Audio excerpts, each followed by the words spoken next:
All right, ready to dive into the career of Katy Perry. Buckle up. From teenage dream to Prism. Yeah.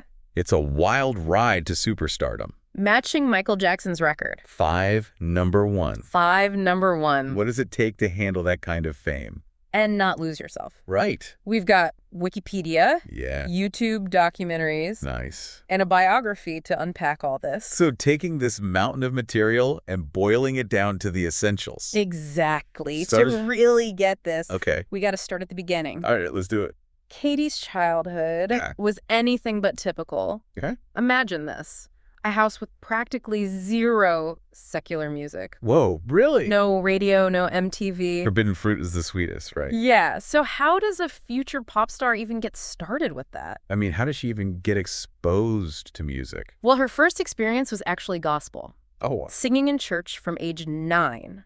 wow. Even touring with a ministry. At 9. At 9. I was still mastering cartwheels at that age. Yeah, right. But even with all that gospel, Yeah. she was drawn to these icons of, like, rebellion, Like, Freddie Mercury, oh, yeah.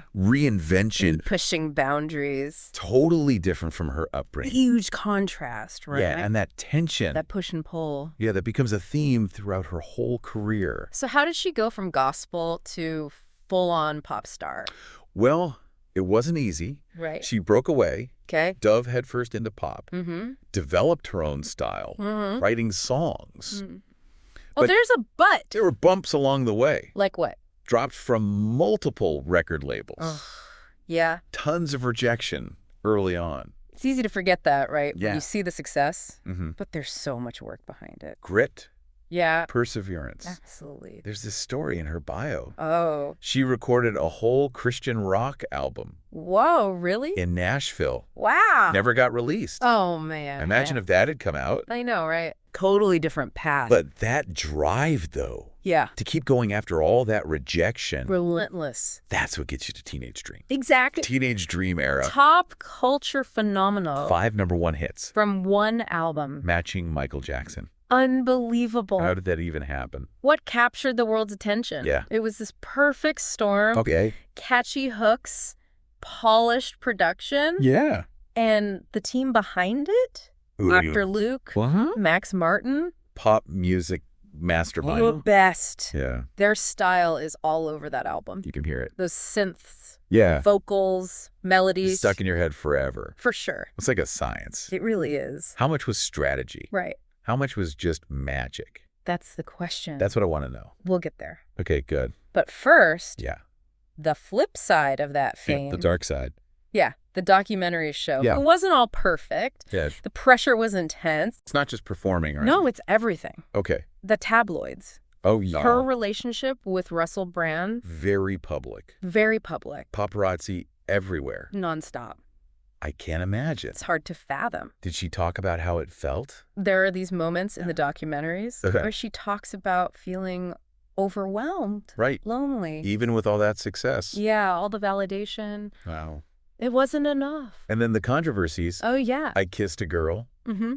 So, gay. Mixed reactions. Pushing boundaries. For sure. But some people felt it was insensitive. Right. And this is where context matters. Okay. This was before same-sex marriage was legal. Yeah.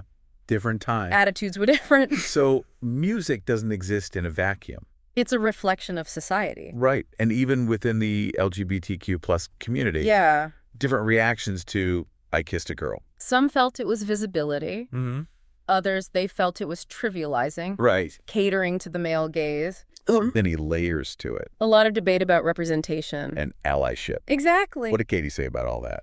We'll get into that. Okay. But it's just one piece of the puzzle. Right. Even with all the teenage dream craziness, Yeah. we see her evolving. As a person, as an artist. Yeah. Okay, and what about that persona Oh, yeah. during Teenage Dream? Larger than life. Bright colors. Whimsical. A branding masterclass. And where's the line All right. between the persona Mm-hmm. and the real Katy? How much was real? How much was image? That's a good question. Something to think about. Definitely. And then her divorce from Russell Brand. Big turning point. An end of an era. Beginning of a new chapter.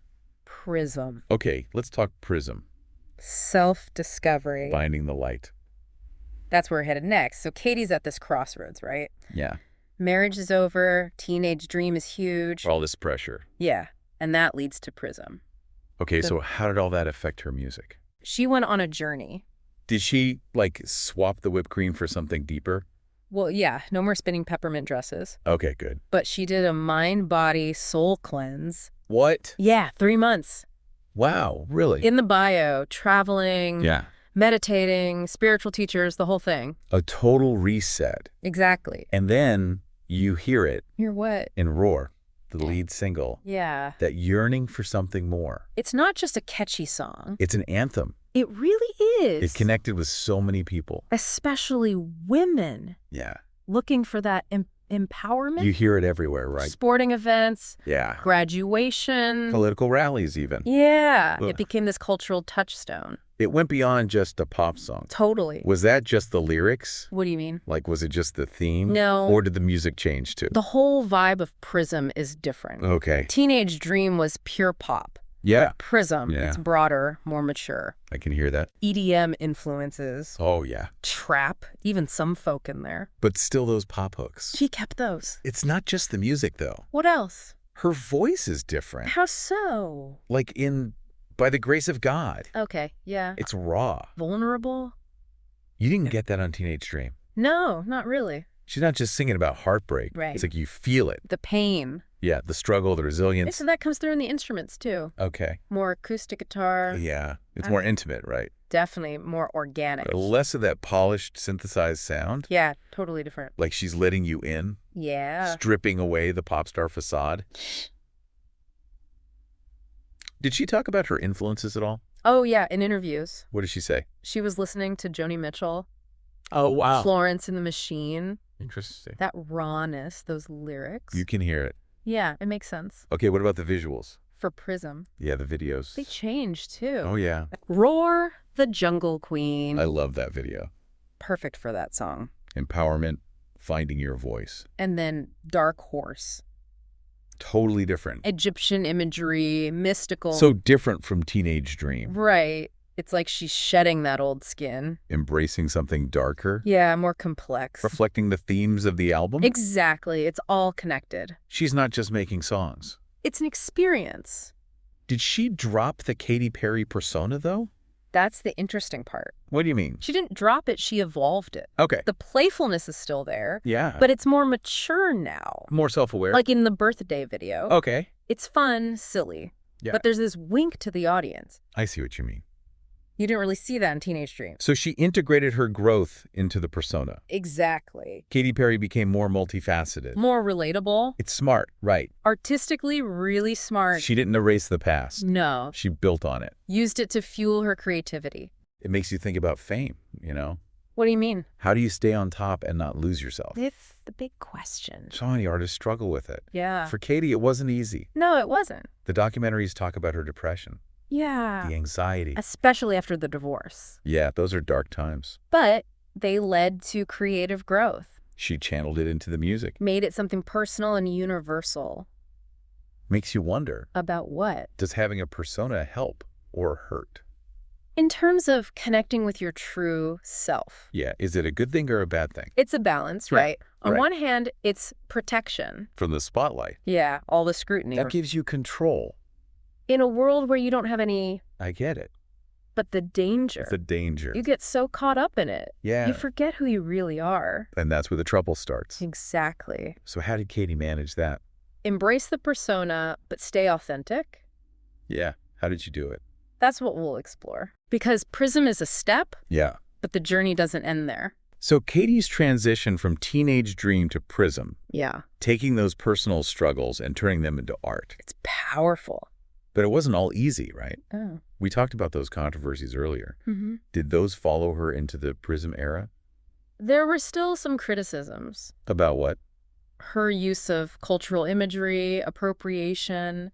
Right. That was a big conversation then. It was. Cultural sensitivity was everywhere. And Katy, with her visuals and stage shows, She was right in the middle of it.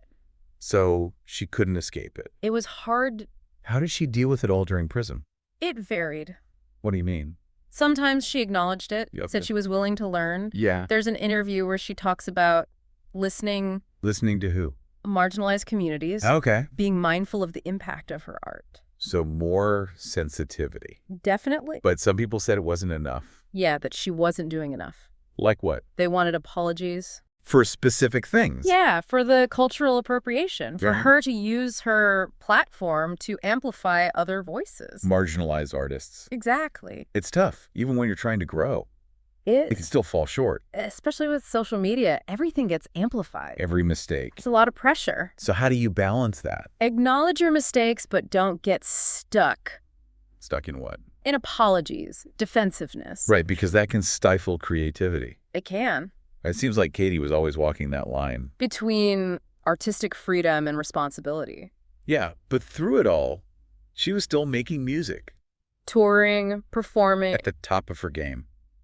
How does she keep going? Yeah, with all that going on. I think it was her commitment to evolving. As an artist, as a person. Both. Okay. She took risks, experimented. New sounds, pushing boundaries. You see it after Prism, too. Yeah, different genres, collaborations. She didn't want to be put in a box. Not defined by one thing. And that kept her relevant. In the pop world, that's huge. It is. It's constantly changing. She knew she couldn't just repeat herself. Had to keep moving forward. So, back to our original question. Staying at the top without losing yourself. It's what Katy's story's all about. And it's not easy. What do we learn from her? It's about balance, the persona, and the real, acknowledging mistakes, learning, growing. Using it all to fuel your art. And never forgetting the human at the center. That's beautifully said. It's a message for everyone, not just pop stars. Success, personal growth, we all go through it. Katy Perry's story reminds us, Yes. even with the fame and the glamour, There's a real person there. with real struggles, real triumphs, And a real desire to connect. through her music. And that's what makes music so powerful. It really is. It connects us all. So, as we wrap up our deep dive, Mm-hmm. I think it's time to revisit Katy Perry's music. With fresh ears, with new understanding, Listen for the vulnerability, the resilience. the evolution, Maybe you'll find something about yourself in there. your own struggles, your own triumphs. Your own roar. Exactly. Thanks for joining us on this deep dive. Boyfriend.